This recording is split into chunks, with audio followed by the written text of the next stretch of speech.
Welcome to today's webcast. My name is Erica, and I'll be your event specialist today. If you should need technical assistance, please type your inquiry into the tech support box on the left side of your screen and click the Send button. If you are disconnected from the webcast, you can log on again using the login instructions provided to you. If you cannot log back in with these instructions, please call support at 866-271-7592. It is now my pleasure to turn the webcast over to your first speaker, Sukin Shah from Nevada State Bank. Mr. Shah, you have the floor. Thank you, and good morning, everyone, and welcome to our June webinar series. This morning we have Stephen S. Little, the business growth expert. Stephen has written several best-selling books. His latest book is Duck and Recover, The Embattled Business Owner's Guide to Survival and Growth. Steve has also been a senior consultant for Inc. magazine, and he regularly speaks for some of the world's leading organizations, including UPS, Microsoft, FedEx, and the National Association of Home Builders and the Consumer Electronics Association. So we're very excited to have Stephen this morning. Stephen, we're going to turn it over to you, and we'll let you get started. Well, great, and thank you, Sukin, for that great introduction, and good morning to everyone in Nevada. I'm actually calling in from North Carolina today, opposite side of the country, but it's a pleasure to be with you, and thanks for joining us. I'm hoping to keep this very informative, and I'm hoping to keep it actionable. I want to talk about things today that you can actually do to help grow your business, and let's get to it. But before we do, we have a couple of poll questions that I'd like to start with. We're only going to ask a couple of questions. We're not going to use polls the rest of the time. But the first question is just to help me better understand who is joining us today. So if you would please take a moment just to fill this out, whether you're a business owner or an employee, maybe just getting started, or maybe the transition is you don't know what you're doing. I've got some friends like that these days. And the numbers keep coming in. It looks like we've got over half business owners, and my guess is some people are working with small businesses that are listening in. But even if you're starting a new business and you're just kind of a one-person operation and either looking to make the leap or have just recently made the leap, everything we're going to say today pertains, but we are going to be talking about some areas that might be down the road on the horizon for you. I still think it will be apropos and helpful to you. So thanks for taking the time to fill out that first question. Our second question on the poll is just to help me better understand geographically within the state, where are you from? Whether you're from the south or from the north, or maybe you're not even from Nevada.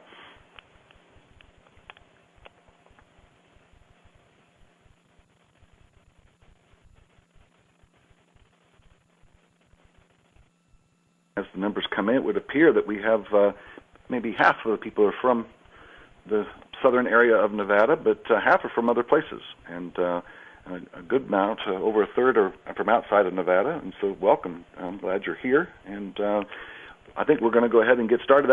I appreciate you doing that just to help me better understand who I've got on the call with me today. The title of our presentation, my presentation, is about owning your opportunity, business strategies for the coming recovery. And I'd like to start today with a story. In 1959, it was actually April 12th, 1959, John F. Kennedy was then running for President of the United States. He was on the campaign trail. He was in Indianapolis, Indiana, at the fairgrounds, and he was delivering an address. And he told that gathering in Indianapolis that night that there was a word in Mandarin Chinese for crisis, and that word was actually a combination of two words and two characters in Mandarin Chinese. The first character was the character for the word danger, and it looks something like this, and it's pronounced something like this. I pronounce it as we. I'm sure it's wrong, but something along those lines. But it was the second character that was interesting that night. He explained to the room that the second character, maybe you've heard this before, it's not the first time I've heard it, and it's not the first time I've told it, but the second character was actually the character for opportunity, which looks something like this, and it's pronounced something like G. So the word crisis, according to John F. Kennedy in 1959, was a combination of both danger and opportunity. I always found that fascinating, and I've heard that many times throughout my life. I can tell you that everyone from the Wall Street Journal to Reuters has used this on a number of occasions, and both sides of the political aisle have used it, from Richard Nixon to Condoleezza Rice to Al Gore, have invoked this valuable lesson. The only problem with the lesson is that it's untrue, that the actual characters do not represent exactly what is said. The first character does represent the word for danger, according to a linguist I spoke to at the University of Pennsylvania. But it's the second character that was wrong. The actual character is that G, but it doesn't mean opportunity. It is closer to the word critical point in time, or a critical juncture, a critical moment in time. So what's the point? It's a good way to start. It's simply this. Any type of business leader understands that danger is dangerous and is to be avoided at all costs. And a crisis is certainly fraught with danger. But what danger also brings is a critical juncture in time, a critical moment in time. It isn't danger that creates opportunity. It is, in fact, change that creates opportunity. And we certainly have plenty of change over the last few years. The last 2 or 3 years have been nothing but change in our economy and change in our world. And as a result, opportunities are being created. But danger is to be avoided at all costs. But leveraging the opportunities afforded by change is the opportunity I think that you should be looking to own. And the way to do that, I think, is, as Sukin just told you, I wrote a book about it. I said you need to first duck, that is to avoid the near and present dangers. But once you've got that taken care of, then you look to recover. Duck and Recover is the title of the book, and we're going to be talking about the second half. I'm going to assume that if you're on this call, you've done a pretty good job of ducking, and you're still up and taking nourishment, and you're able to think about the road ahead. It could be your industry or your geography is well into recovery. My guess is for many of you that still has not happened quite yet, but we're going to be talking about ways in which you can indeed recover. What you're looking to do is to first get your ducks in a row, and then look for the best ways to own your opportunity. And we're going to talk about the ways I recommend that you should own that opportunity in today's world. The first of those is to get out of that bunker mentality, to get out of your bunker, to get out of the siege mentality, and start doing things that are proactive rather than reactive. There's reasons why staying in a bunker makes sense when times are dangerous. Keeping your head down so that you can then explode back with urgency when conditions are right. I think it's time to get out of those bunkers and start doing the things you need to do. Things like seeking more opportunities for face-to-face. No matter how good we get at technology, there is no substitute, in my opinion, for face-to-face. Face-to-face is the highest value contact possible between two human beings. In the world of industry and commerce, that has never been more true than it is today. Get out and see your vendors. Get out and see your customers. I'd even go so far as to say, look for your vendors' vendors and your customers' customers. Go see them, invite them or encourage them to come see you. Nothing can take the place of face-to-face. You'll never know what you're missing if you're not there. I'd also recommend that you start getting more involved in your community. I mean it both literally in your physical community, things like the school systems, chambers of commerce, economic development corps, and the like. Get involved in those kinds of things, perhaps even in associations, in the local political process. And then, of course, you can take it to a broader meaning of community. With social networking, we can do different things and form communities of our own within our industries and within our companies even. So getting involved in that broader idea of community, I think, is important. Let me give you two ideas on where I'd start if I was a business owner in Nevada today. First and foremost, I would go to my Chamber of Commerce. If I'm not already involved and a member, become a member. And if I'm already a member, take it to the next level and start really participating. I'm a big believer in the power of chambers.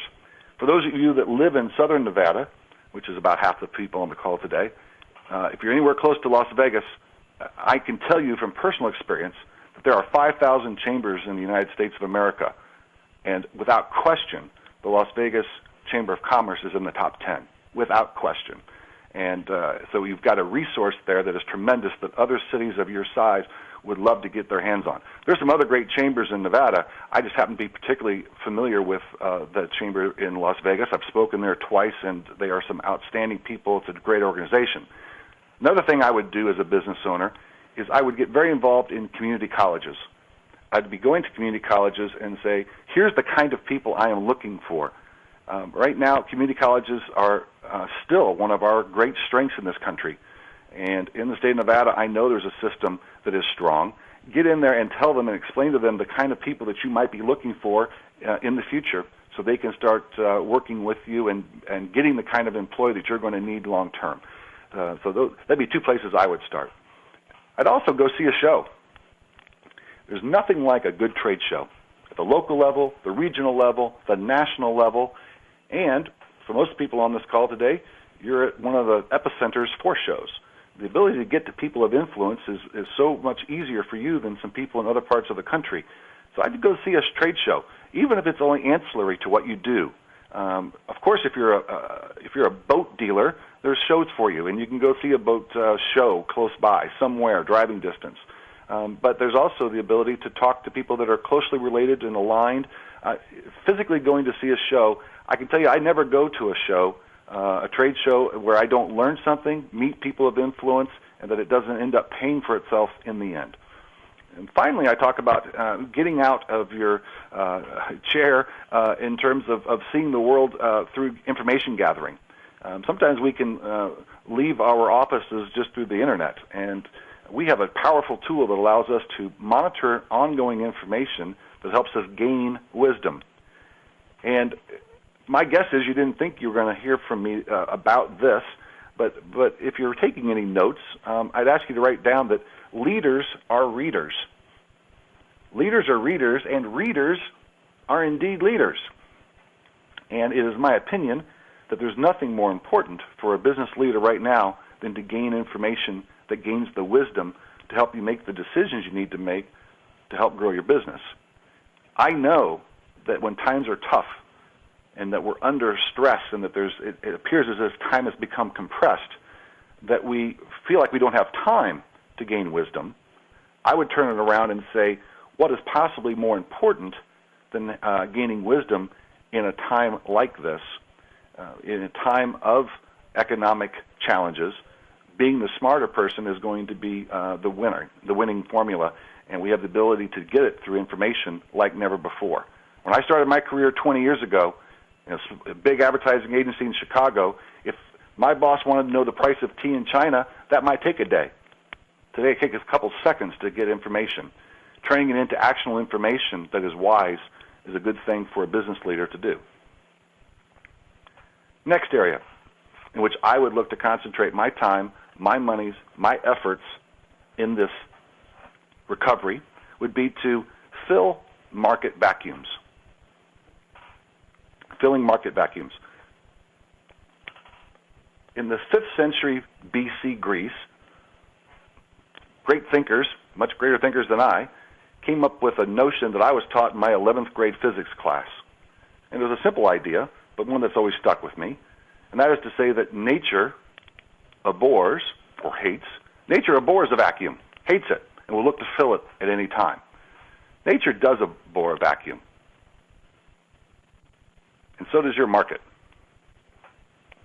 Don't allow a bootstrapping startup to fill a market void that has been created by change. Market voids are happening all over the country, all over the world, as people fall out of business, as new needs of consumers and of other businesses are created. Voids are created. Don't allow new people to fill those voids. Don't allow bungling behemoths, great big companies who think they might want to get into your thing, to get into what is rightfully yours. I would proactively scan the horizon for the unmet needs of the customers I seek to serve, and then I would look to best fill the needs as best I can, as quickly as I can. Identifying what the new needs will be one of the most important things business leaders will do. When we look back 10 years from now, it will be the proactive business leaders that looked out slightly into the future, just a bit out, and said, that is a hole that is going to be bigger, and it needs to be filled, and we're perfectly positioned to fill it. I purposely didn't spend a lot of time on this one because I can summarize it this way. The status quo is the opposite of grow, and sticking to what has always worked could be your downfall. I'd be looking for ways to fill the vacuums that are being created in every market. Look at your market specifically and say, what can we do to fill the market vacuum before someone else does? Because someone will. The next thing I'd look to do is to partner for profit. Partnering with others is a great way to build your business. And then when it's troubled times, it's particularly a good time because people are more apt to be looking for partnerships, ways in which they can work with you to meet mutually beneficial goals. The kinds of things I'm talking about in terms of potential partners would be distribution partners. I once was the manufacturer of safety products. I was president of a company that manufactured safety products. We sold them throughout the United States, indeed throughout the world, and we were small. Most of my competitors were much larger. And when I first got into it, and it wasn't my company, I was brought in to manage a small manufacturing company. When I first got into it, I noticed that our large competitors were selling to large safety distributors. And try as I might the first year or two, I realized that my little company could not compete on that level. They were too entrenched. My competitors were too entrenched, and they were all kind of in bed together. Our strategy was a simple one. We created a new distribution channel. There was a group of people that were called the Specialty Tool and Fastener Distributors of America. They're called STAFTA, Specialty Tool and Fastener Distributors of America. These are smaller, usually in office parks that have a front desk that are selling to roofing and drywall and contractors of those types. And I realized that they wanted to be in the safety business, but they couldn't. They couldn't compete. The big boys wouldn't sell them, and they'd been effectively shut out of the market. When I started putting hard hats in their locations and said, you don't have to pay for them until you sell them, we were able to gain a whole lot of customers real fast, created a whole new distribution system. We partnered with those people and created a win-win for both of us.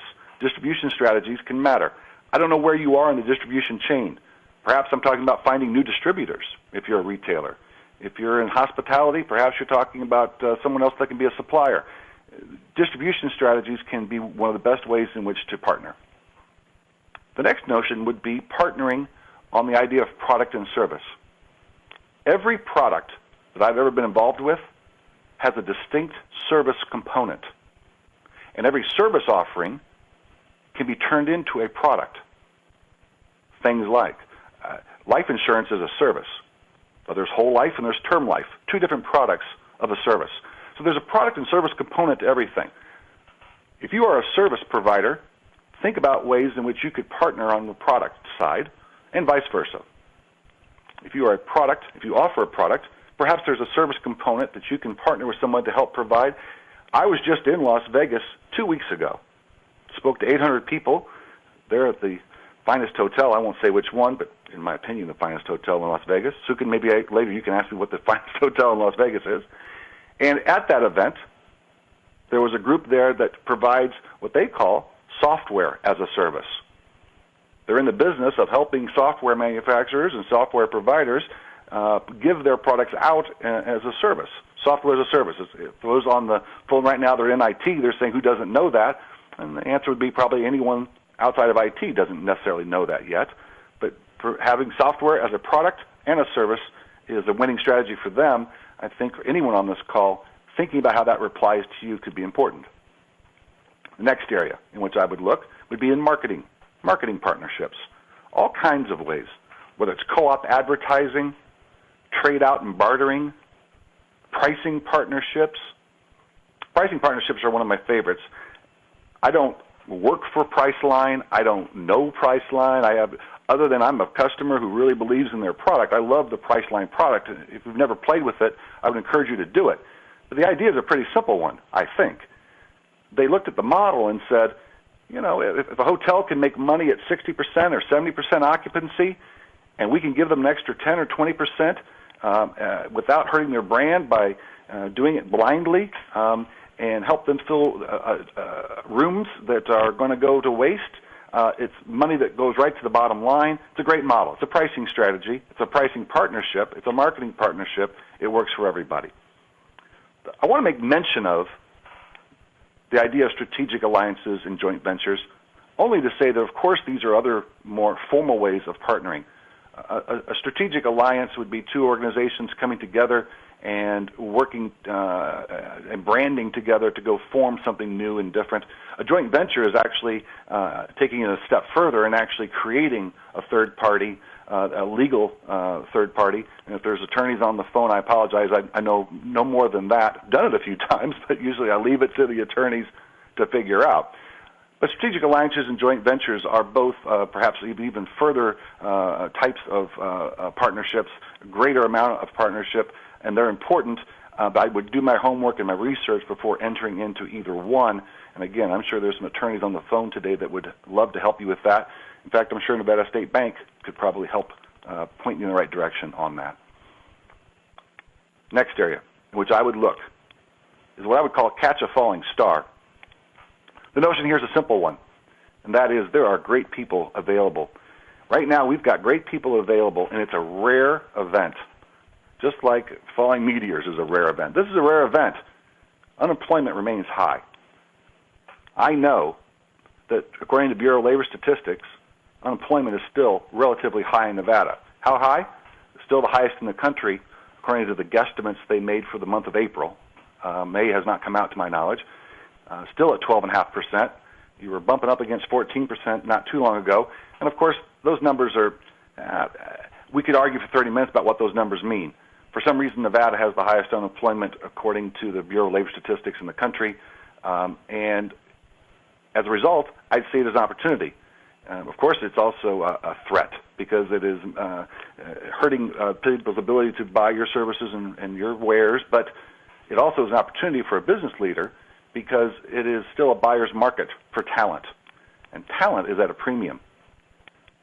10 years ago, the Bureau of Labor Statistics told us, told you and I, told business leaders that the greatest threat to the American economy would be the labor shortage that would happen by 2010.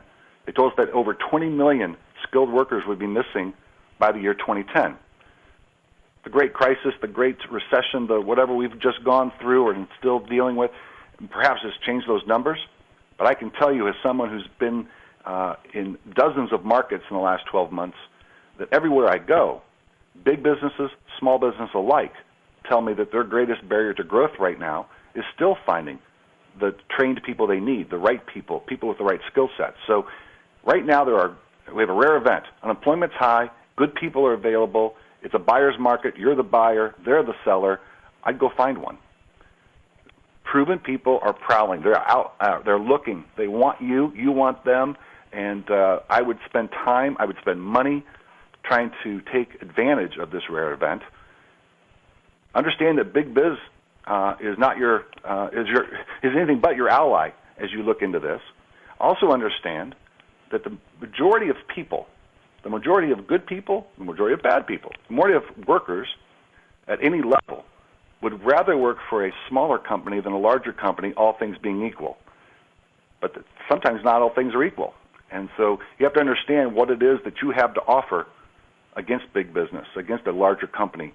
Right now, with everything changing from health care benefits to compensation plans to what the meaning of work is in our lives, you've got to really get good at understanding your competitive advantage as it relates to the best and the brightest people.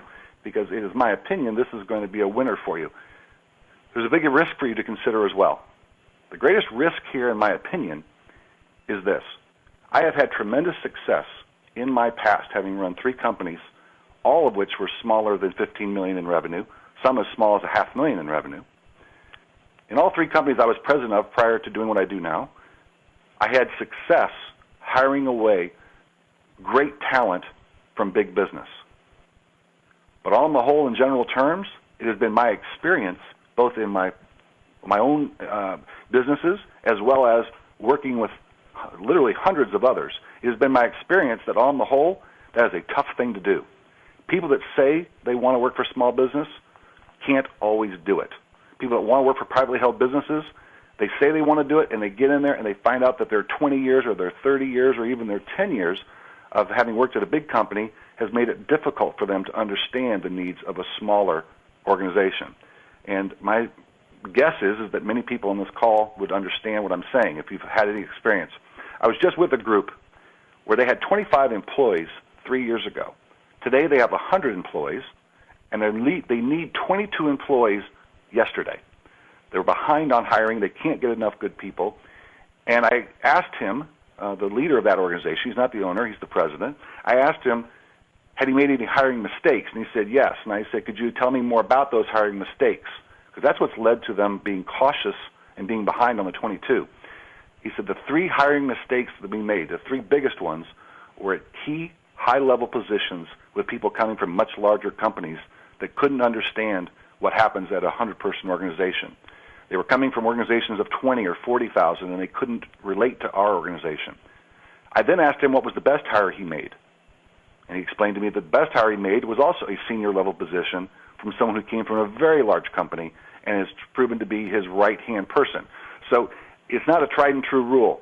I'd just be very cautious that I look at the person, who they are, what they're saying, and make sure that I'm taking the right risk. You want the skill set, you want the experience, you want the desire, and then there's some intangibles you're looking for there. People coming from bigger companies to your little company or your smaller business, it's a risk for you to take, but it's one to take cautiously. Next area is once I've got those good people and look around where I am, and even if I've got one person or I've got 100 people, I'm looking around and I'm saying, how can I train the talented? It is my opinion, and of course everything is just my opinion today, but it is my opinion that everything we are going to talk about today, this is the best area for you to allocate your resources right now. It is my opinion that this is where you should concentrate your time, your money, your effort as a leader, because nothing is going to be more important than getting people up to speed, getting them trained so they can take advantage of the opportunities afforded by change. If they ever were to create what I would call the Hollow Business Phrase Hall of Fame, let me say it again, the Hollow Business Phrase Hall of Fame, the winning entries for the Hollow Business Phrase Hall of Fame would be things like, your call is very important to us. That might be number 1. But number 2 would probably be something like, people are our greatest asset.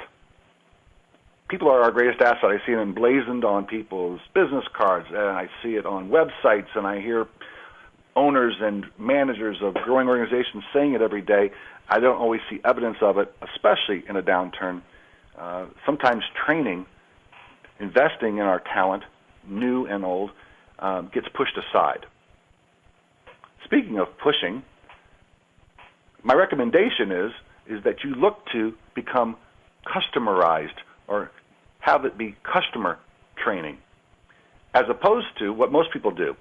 Most people do what I call push-button training. This is how you push the button on the phone system to make it work. This is how you push the button on the machine to make it work. This is how you push the buttons on the computers to produce the reports. Some of that internal training is necessary, of course, but usually it comes with time. Where I would spend my money, my time, my effort, if I were you, would be to help those that work with me, those that work for me, and the new hires that were come into my organization to better understand things like who buys from us? Who buys from us now? What do they look like? What do they care about? And why would anyone ever buy from the other people? The other people that say they do what we do. What is our clear differentiation in this marketplace? How do we do things differently around here? What's our reason for being? You're going to look for proven players, and they're going to have new needs. They've proven themselves, but they're going to need new skill sets. Whether they've proven themselves for you, or they've proven themselves in other places, no matter who you are, there is a new skill set needed to meet the changing marketplace, and that's where this customerized training, putting the customer first, customer-centric training is what I'm asking for, calling for, and suggesting. But there are 2 things for which we cannot train. No matter how hard I try, there are 2 things I have never been successful training for. See if you agree with them. One would be the notion of a mind. I cannot train someone to be smart. Conversely, I can take a smart person and train them to do just about anything.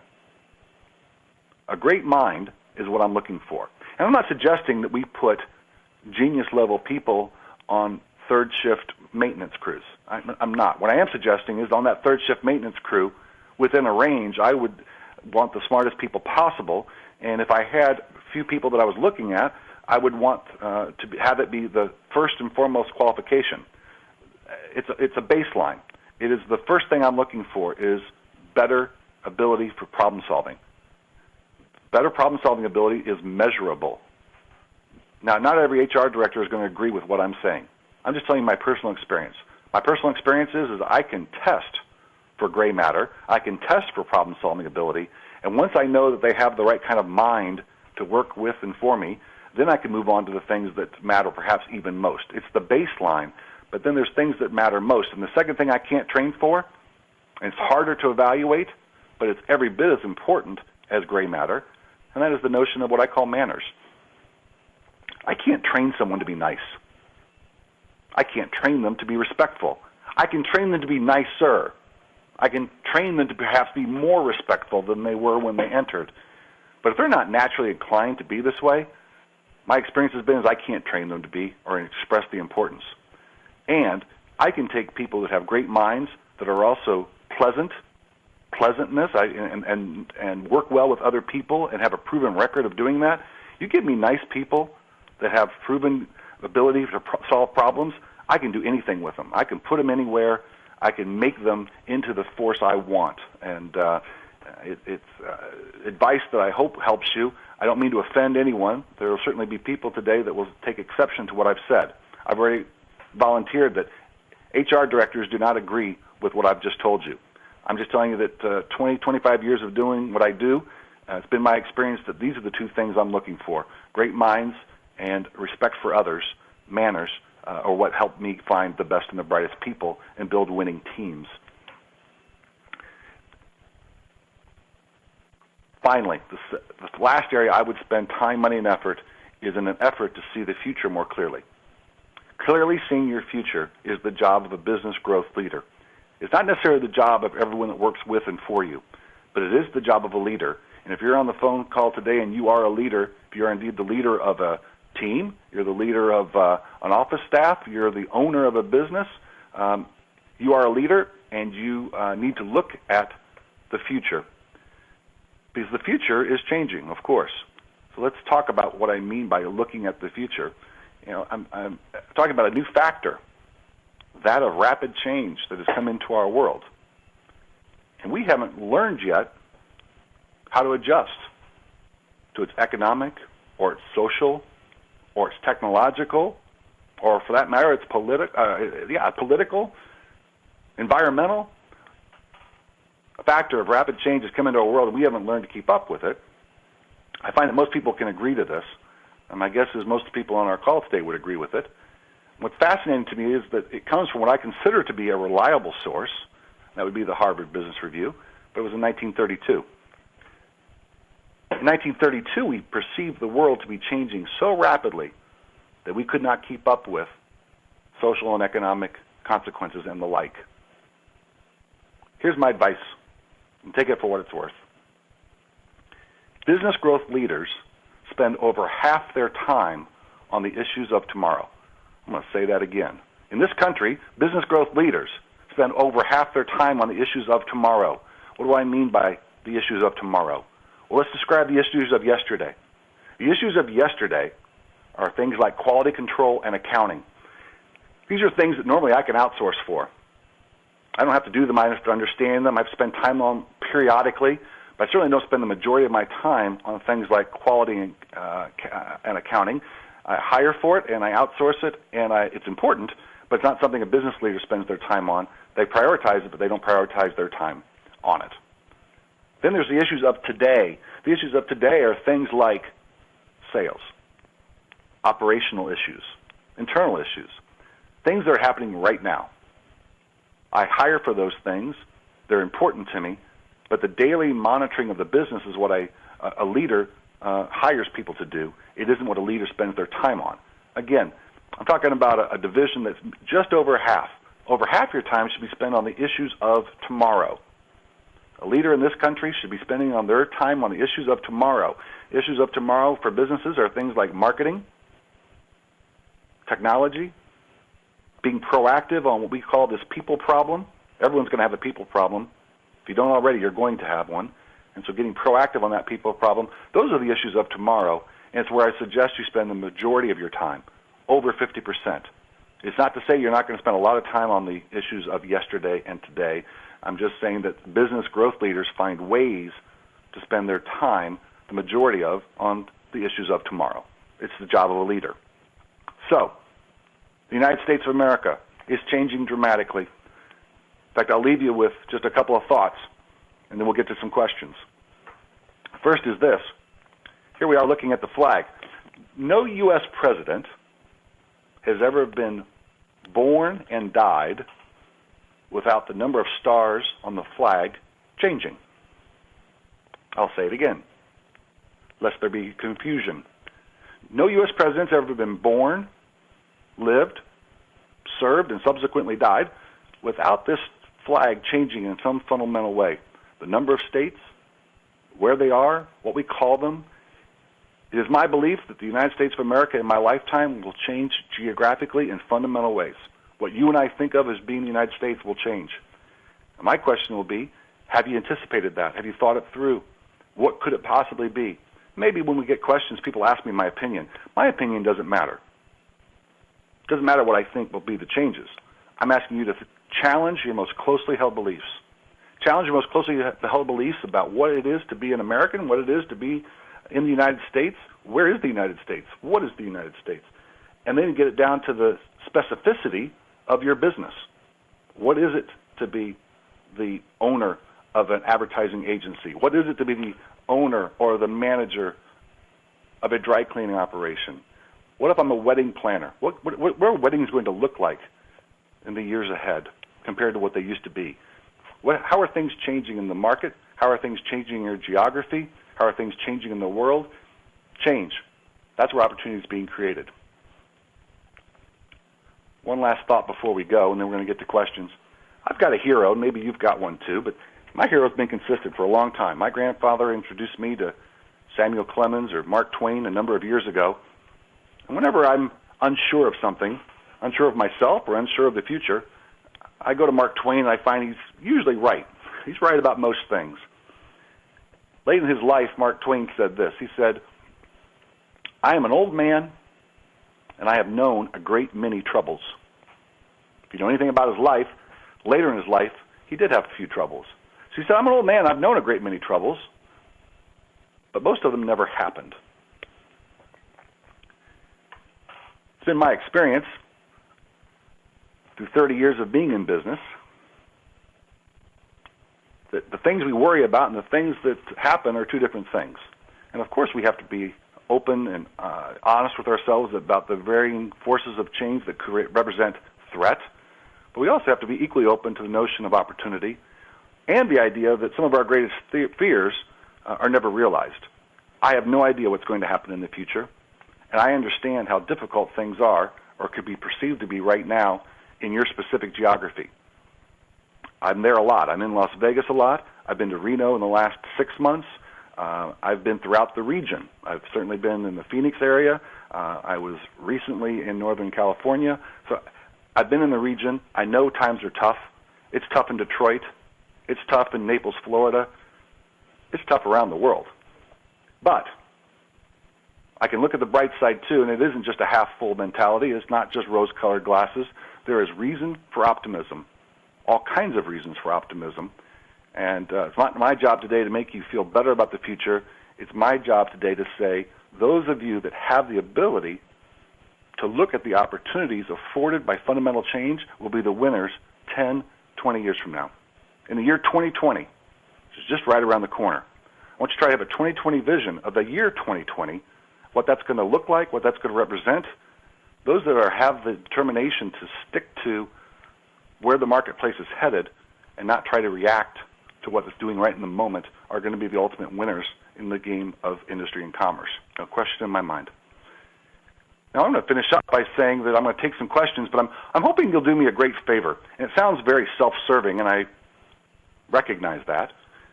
I have a few hundred people that follow me on my Twitter account, the vast majority of which I have no idea why they follow me. If I look at who they are and what they do, it would appear to me they are either students, well, that's great, I understand them, but the vast majority of them just appear to want to collect other people who are sending tweets. I don't know if you're somebody who follows this. Before the call, I was actually talking to Sukin about I'm not sure what the application is. I would just love to have some people that actually I could help. I could actually send information to. I tend to send one a day, sometimes two. Usually one that's business, and then sometimes it's just a personal observation about sports or life or a movie. But at least one a day that I think will help you grow your business. And again, it sounds self-serving. Has more to do with I'd love to have an audience that wants to hear what I have to say. So I haven't been promoting my Twitter account. This is it. If you want to reach me, that's how you do it. If you want to email me, or you can visit my website. My website, I can promise you there's nothing to buy there, but it will make you laugh if you have a moment when we get done. Just pop in there, and in about a minute and a half, you'll say, well, that's a pretty interesting use of Internet technology. And Sukin, really, if you remember, I said I wanted to go something less than 45 minutes to get these folks on their way, but I do want to take any and all questions, and I'll stay on this phone just as long as people would like to stay on the phone and answer any questions that might be out there. Steve, thanks so much. We do actually have a few questions coming in. A couple of folks have asked, what is the number one problem holding small businesses back from growth? What don't they do that they should? Well, it's a great question, and it's one I hear a lot. The question, again, being, what is the greatest barrier to growth for most small businesses? And at various times over the last 20 years of me studying it, it has been things like access to capital. It has been things like big business squashing my competitiveness. And recently it has been, I would say recently meaning the last 5 to 10 years, most people would say it is the inability to find the skilled workers that I need at any level. So that is the kind of the historic on it. Here's my other take on it, Sukin. I would say this. The greatest barrier to growth for most small business owners is their inability to not let go of what used to work. I say, sometimes I have to say to people I consult with, you got to get your head out of your past. The past is just that, and I congratulate you on the success that has gotten you to this point and the wisdom that you've derived from it. But your market has changed so fundamentally that you have to understand that everything that you've built and you've learned and is now is holding you back. So I'll end on this, Sukin, on this question. For so many business owners that I know, it isn't that they don't know enough, it's that they know too much. They rely too much on their past and on what they used to know, that maybe it once was true and it's no longer true, or maybe it was never true but they were successful anyway. The greatest barrier to growth tends to be between our ears and less to do with market forces or availability of capital or availability of people. The greatest barrier to growth is ourselves. Excellent. Couple of other questions. Sort of relating to folks that have had to reduce their staff over the last couple of years, and now the job market is getting better, and what do you think? What is the best way to either go out and find these quality people, or potentially train the ones they have to fill in the roles that maybe they've had to let go in the past? What are your suggestions? What are your thoughts around that? Well, I have to be honest. The honest answer to that question of what can I do to I've let some people go and now I need them. I need people again, and the honest answer is this: hiring and training are never programs. They're not initiatives. They are something that you never stop doing. Even if you're reducing staff, you are constantly seeking the true all-stars, the greatest players, the very best. You want the best players possible for your team. Sports analogies are overused by people that do what I do for a living, but in this case, it's so apropos. It's so right on target. If you want to win more games, it takes better players, and the ability to always be looking for those better players here's been my experience. As hard as it seems, during the toughest of times, the best hire I ever made, the one person who took my business to another level, was when I hired away a gentleman who was at that time managing 1,000 people for a very large sewing machine company. And I hired him away to come run my little shop of 50 people. And it was the greatest hire I ever made. He made me wealthy. He's now wealthy. I lost it. He's still wealthy, and we are still friends. The point is simply this. I turned him into an entrepreneur, but he turned me into a manager. And there's a need for both. And so as you look forward, the true answer is that you never can stop, even if you're letting people go, looking for the best and the brightest. I courted this gentleman for something over 3 years, and it took a downturn in the economy for me to finally be able to get him. It was the downturn that happened in kind of the early 90s. And it was the first moment in his career where he saw that maybe things weren't as firm as he thought. So, one of the points is simply this: never shut off the effort to find the best and brightest, regardless of what's happening in the marketplace, because they are so few and far between. Now, having said all that, of course there are things you can be doing right now. And one of the things I pointed to was find out what it is that really resonates with the people you want to attract. Because what a 50-year-old middle manager wants out of life and work is different than a 25-year-old computer programmer. And understanding those differences is critical to success or failure in your hiring efforts.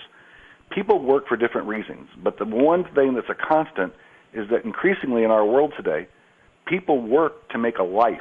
They don't work just to make a living. And if you can start to better understand the nature of work, the meaning of work, for the type of person you're looking for or the type of people you're looking for, you're more likely to be able to first attract them, court them, as I call it. It's like dating. It's not about running an ad in the paper and looking at resumes and sorting them out and finding the best three. My experience is that I want the best. It takes hard work. They're usually not looking. I got to look. I have to be proactive. And then I start the process of saying, I'm not going to let up until you come work for me because I know that you and I can do great things together. So that would be my advice, is to right now start the process of always being in the hiring business and start courting the true all-stars out there in whatever it is, whatever your hole is, whatever your need is. Start it, even if it takes 2 years. Don't hire somebody who is not great. It's just too expensive. It takes too much time. Take the time to hire the greatness whenever you can. Thank you. A couple of folks have asked. You've outlined, 6 great strategies for us today. What can a small business owner do to sort of execute your strategies, and also understanding that there's quite a bit more to learn about each strategy? What are some quick tips or ideas in order to get some of those strategies implemented? Well, I'm a big believer that reading is absolutely necessary, and so I am a big believer that there are books, that there are PDFs, there are white papers that can help, and there's a number of places to seek those out. And as I said, your local chamber is one, the national chamber is another. SCORE, which is a group of retired executives. The SBA is a great source of information on financing needs, and of course there are people like me, but who write books that offer advice. And quite frankly, I've had 2 of my 3 books be bestsellers, and the one that wasn't the bestseller is actually the best written of the 3. And I wrote books, and I love reading business books, but I'm not so sure that business books are the answer. They usually reinforce that which we already know. I'd be the first one to tell you that my first book should be reinforcement of what we already know to be true. It tells us better ways to plan, for instance. And who doesn't know they should be proactive in planning? The question is, why don't we do what we know would be good for us? Just like in our personal lives, we know that better exercise and better diet is going to make us healthier and make us better people. I don't know about you. I'm not always as good at that as I want to be. And in business, it's the same way. There's very few people I run into that think planning is a terrible idea. Most people agree it's a good idea. Being really good at written, well-communicated, and updated plans.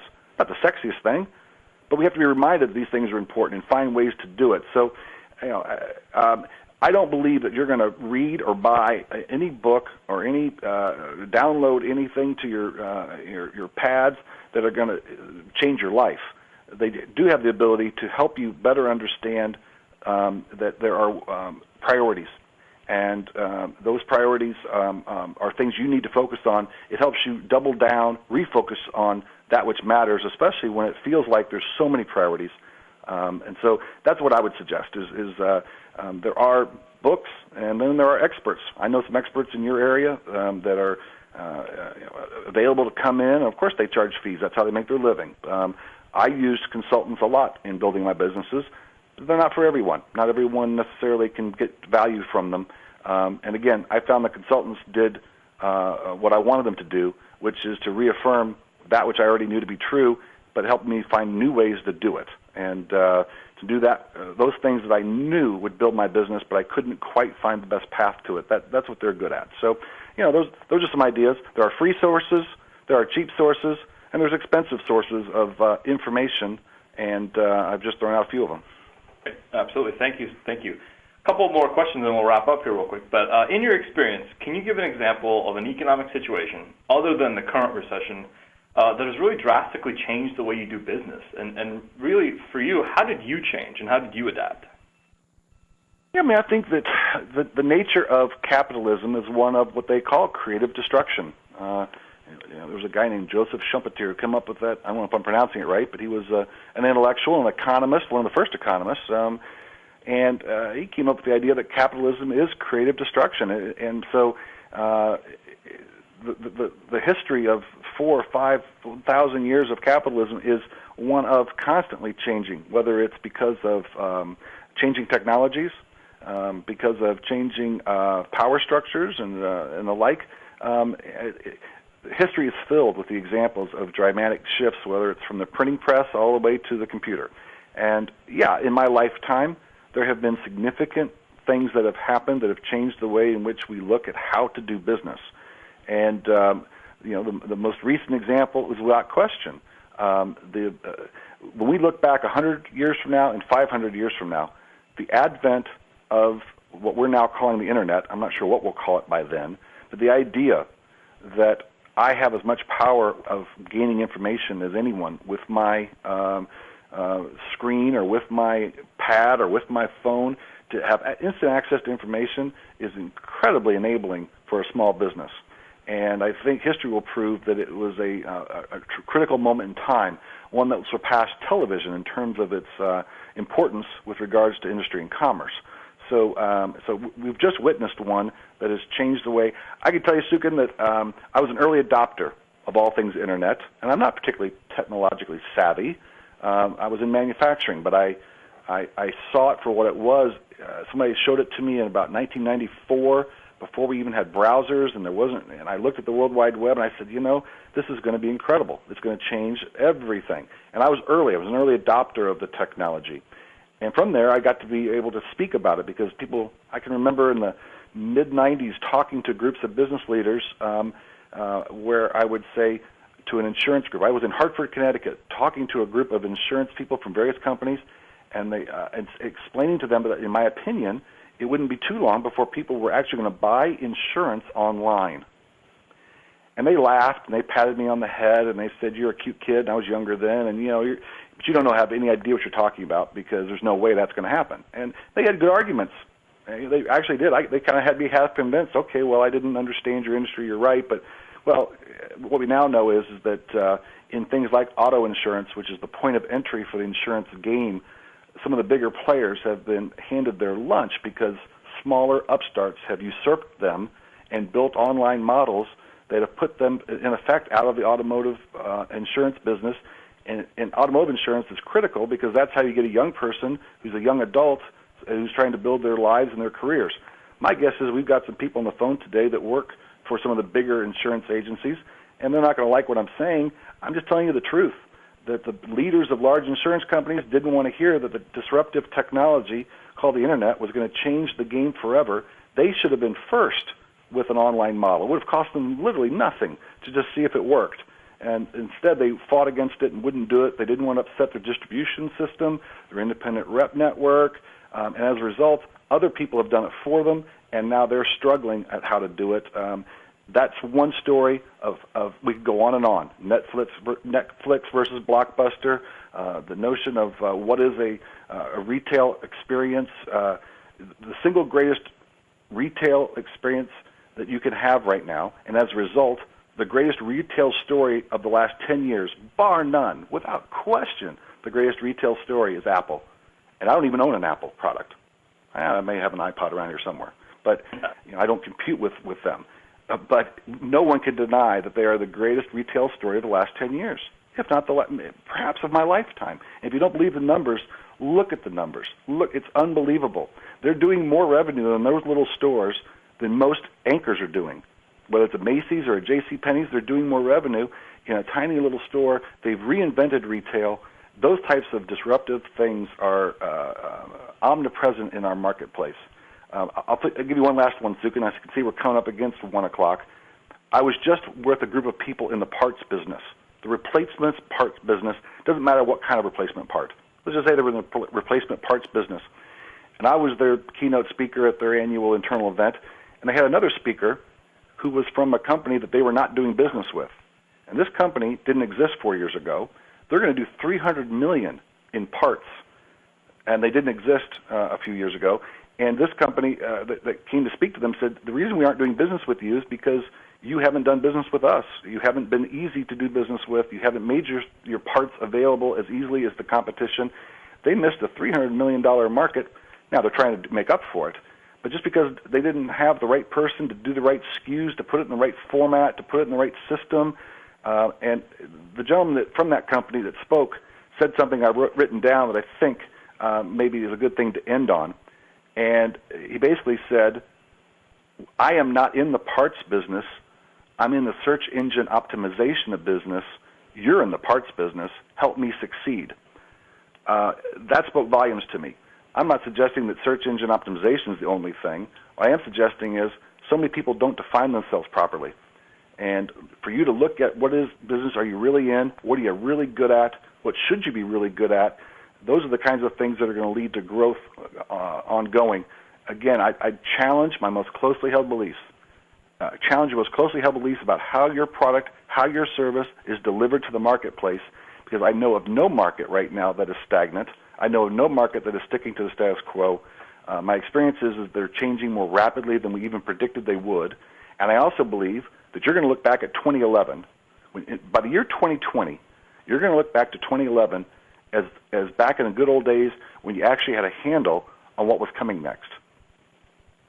So I find it exciting, and I find it invigorating.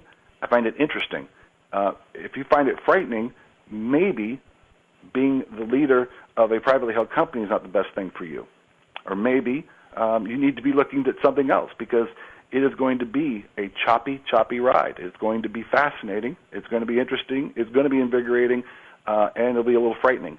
But ultimately, I believe that those that keep their heads will prevail, and I also believe that small business in this country especially, by 2020, will be deemed never stronger. That we will be stronger in our small businesses than ever before. I believe it's true. It's not just Pollyannish thinking. I have evidence of it, and I encourage everyone today to look into it to find out that ultimately the United States will be still the entrepreneur leader of the free world. There's no question in my mind. Well, Steve, that takes us right up to 10 a.m. Pacific, and we appreciate your webinar and your insights today. We encourage everyone to visit nevadasmallbusiness.com to listen to this webinar on demand. And we will be back July 12th with Jennifer Rudig, who has helped start several online companies related to forming and incorporating your businesses, and she'll be back on July 12th with some great information for us. So please stay tuned to Nevada Small Business for that information, and we'll also be sending out emails. Again, I'd like to thank Steve and for your participation today, and we really, really appreciate it. Thanks, everyone, and have a great day.